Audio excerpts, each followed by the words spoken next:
It was bigger than Big Boy, faster than any steam locomotive before it, and it promised a floating movie theater and tropical fish on rails until it started eating itself alive. The Chesapeake in Ohio bet everything, building a coal-fired machine 22 feet longer than its legendary rival, all to prove coal was still king in 1947. Instead, it became the only locomotive in history to sandblast its own turbine to death. But why was an era-defining project erased so completely? The answer lies in the ambition and hubris fueling this mechanical suicide and the consequences that followed.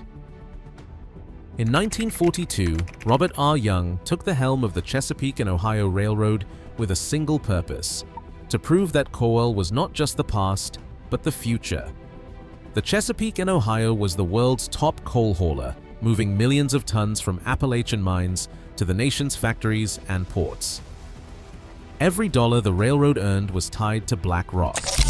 Diesel locomotives, rising fast across the country, threatened that bond. To Young and the Chesapeake and Ohio board, switching to diesel was not just a technical decision, it was a betrayal. The board's rhetoric was blunt. Buying diesels from General Motors would insult their biggest customers and undermine the railroad's identity. Coal was their business, their lifeblood, their pride. Young's vision went further. He did not want to match the diesel revolution, he wanted to outshine it. He promised a machine that would run cleaner, faster, and longer, all on the fuel that built the Chesapeake and Ohio empire. In board meetings and public remarks, Young insisted that coal could power a new era of luxury and speed. The company's freight revenue soared on coal contracts, reinforcing the idea that loyalty to coal was not just tradition, but smart business. This was not about nostalgia. It was about proving, with steel and steam, that the Chesapeake and Ohio way was the right way, even if it meant gambling everything on an untested dream and living with the hubris that comes with that gamble. White glove porters polished brass rails as sunlight poured through glass domes. Chesapeake and Ohio's vision for the Chessie train was pure spectacle. Streamlined cars gleaming like silver bullets, interiors swaddled in velvet, and the famous Chessie cat curled in every brochure, promising rest and luxury. On paper, the amenities bordered on fantasy: a movie theater coach for families, a dedicated playroom for children, and aquariums stocked with living tropical fish, their colors flickering past the windows as the countryside rolled by. Dining cars boasted white tablecloths and fresh-cut flowers. The brand's promise was clear. No other railroad would rival this rolling palace. Behind the scenes, the company spent millions preparing for this new era. In 1947, C&O ordered not one, but two streamlined coaling docks, one for each direction of the Chessie's run. They were built to refuel the new locomotives at speed, a concrete sign that this was no mere marketing stunt. Invoices for custom furniture, imported glass, and specialized aquarium tanks stacked up in the accounting office. The Chessie cat became more than a mascot. It was a guarantee of comfort, innovation, and elegance. Every detail, from the curve of the lounge chairs to the promise of a movie beneath the stars, was designed to seduce travelers into believing that the future of American rail belonged to C&O and to coal. The M1 silhouette didn't just break records, it broke every rule of locomotive design. At the front, instead of a boiler or a streamlined nose, sat a massive coal bunker painted bright orange. This was no ordinary tender. It was the fuel supply leading the charge, feeding pulverized coal directly into the heart of the machine. Behind the bunker, right in the middle of the train's spine, sat the crew cab. Here, the engineer and fireman worked back to back with their own fuel. The cab was sandwiched between the forward coal supply and the rear boiler, forcing the crew to split their attention between controls ahead and gauges behind. Stretching out behind the cab, the boiler and turbine took up the last third of the locomotive. The boiler faced backward, a stark reversal from the classic steam engine profile. Steam traveled forward through a dense maze of pipes and valves to reach the turbine, which was buried deep in the rear housing. This layout meant the hottest, noisiest, and most complex machinery was as far from the engineer as possible, great for comfort, disastrous for maintenance. The wheel plan was just as unconventional. It used a 480 plus 484 wheel arrangement, never seen before or since. 8 powered axles carried the locomotive's enormous weight, with additional wheels at both ends to spread the load. At 154 feet, the M1 outstretched even the Union Pacific Big Boy by 22 feet. Every inch was packed with piping, wiring, and machinery, turning the locomotive into a rolling power plant. The color-coded blueprints looked more like a city's utility map than a train diagram: orange for coal, blue for the cab, red for the boiler. This backward, sprawling design set the stage for the problems that would soon follow, especially as coal dust found its own unpredictable paths through the machine. Inside the M1, the heart of the machine was a Westinghouse impulse turbine. Unlike the pounding pistons and rods of a classic steam engine, this turbine spun at 6,000 revolutions per minute, faster than any wheel set on the rails. The turbine's job was to turn raw steam, heated to 310 pounds per square inch, into smooth rotary motion. But it did not drive the wheels directly. Instead, it was coupled to a set of dual electric generators, each rated at 2,000 kilowatts. These generators fed power through thick cables to 8 traction motors, one for every powered axle. Each motor was mounted directly on the axle, distributing the turbine's force across the entire length of the locomotive. The engineers at Westinghouse prided themselves on precision.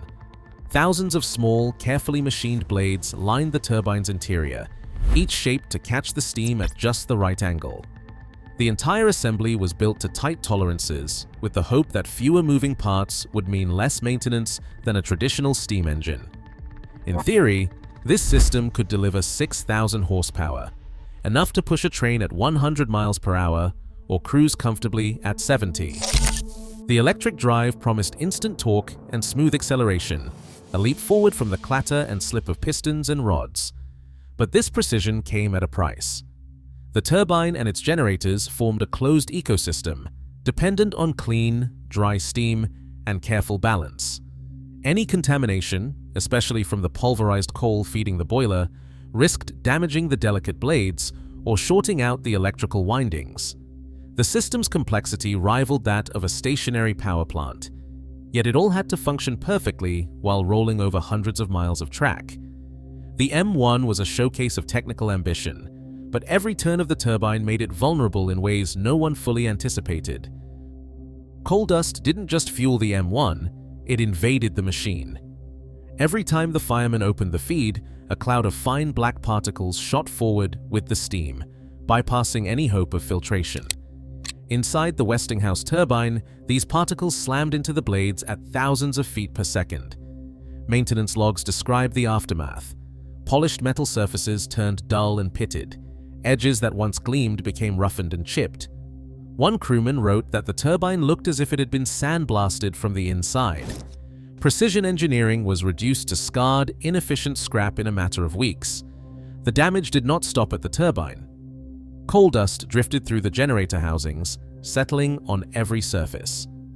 Unlike oil-fired engines, this dust was electrically conductive. It bridged gaps between windings, crept into the insulation, and set the stage for disaster. Generator logs recorded repeated short circuits, sometimes with a sudden blue flash, sometimes with a slow, burning smell that signaled insulation breaking down. In the worst cases, the dust triggered arcing events where electricity jumped across unintended paths, leaving blackened scars on copper and steel. Shop crews documented these failures with growing frustration. Each inspection meant hours of cleaning, scraping, and replacing parts that should have lasted years. The turbine's thousands of blades, each machined to a razor's edge, became a liability instead of an asset. Even the most careful maintenance could not keep up. Engineers noted that the very fuel that powered the M1 was also its undoing, an invisible, relentless assault that wore down the heart of the machine from the inside out. The evidence was everywhere: pitted metal, burned windings, and a mounting stack of repair orders.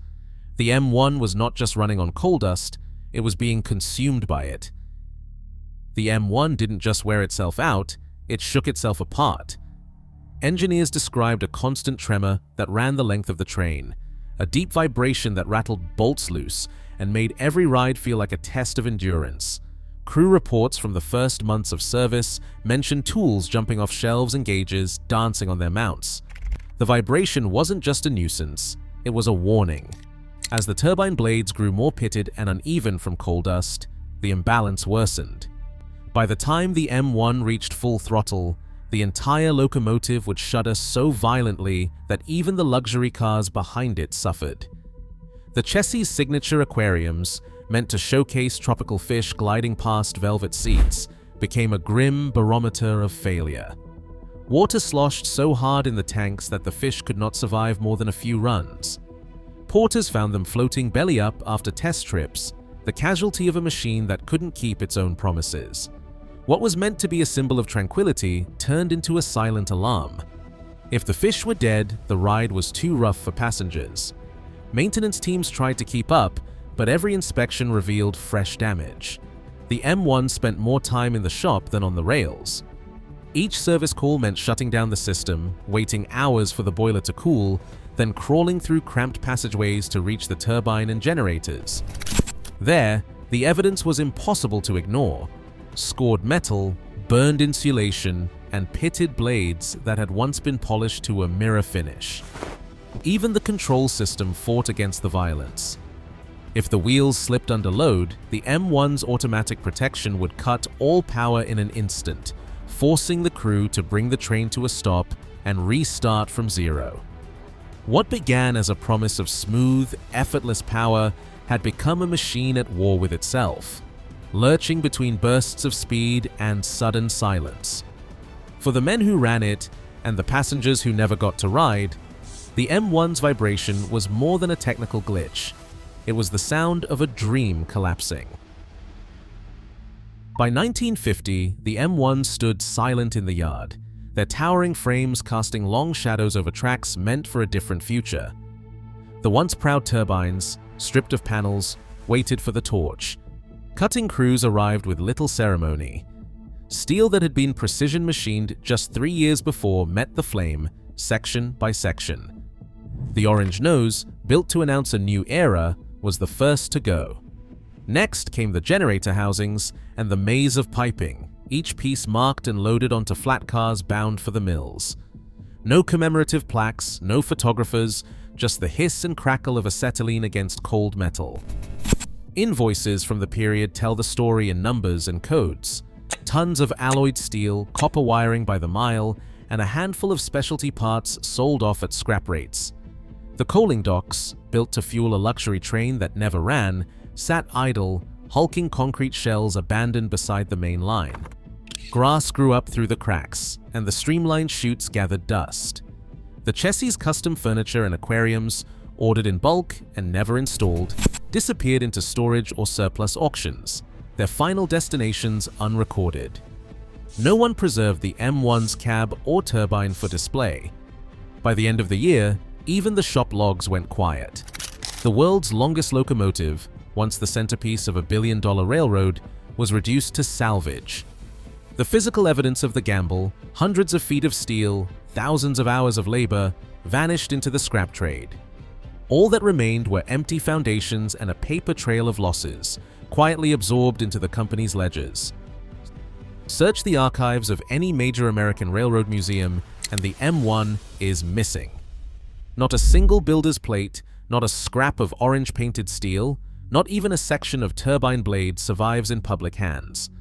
The world's longest locomotive, once the pride of the Chesapeake and Ohio, has been erased so thoroughly that even the official museum catalogs list it only as a footnote, if at all. Curators at the B.O. Railroad Museum and the Railroad Museum of Pennsylvania have confirmed no M1 cab, no turbine, no display. Floor plans show glass cases filled with lanterns and signal flags, but the space where an M1 artifact might have stood remains empty. Inside the company, the silence was just as deliberate. Board minutes from the era are vague, with little more than a line item for equipment depreciation. The official correspondence between C&O executives and Baldwin or Westinghouse is missing from public archives. Even the shop logs, once dense with repair notes and inspection schedules, taper off into blank pages as 1950 draws to a close. The financial loss, millions spent then quietly written off, was absorbed into the company's ledgers and never discussed in shareholder reports. No press release, no apology, no technical post-mortem. The story of the M1 is not just about a failed machine, but about a refusal to confront failure itself. C.O.'s loyalty to coal had become a kind of addiction, so deep that the company chose to bury its mistake rather than admit the limits of its own faith. The Chessie's luxury never existed outside of blueprints and marketing brochures. The coaling docks stood idle, their purpose forgotten. The museum halls remained silent, the empty space where the M1 should be a quiet reminder of a dream that the railroad could never bring itself to mourn. In the end, the only trace left is absence, a gap in the record, a vanished engine, and a lesson that was never spoken aloud. Today, the remains of the M1 are lost, erased by a railroad unwilling to admit defeat. As new industries chase bigger, faster, cleaner technologies, the lesson rings clear. Scale and spectacle mean nothing if you ignore fundamental limits. Ambition can build giants, but physics always gets the last word. What limits are we still refusing to see? Join the conversation in the comments.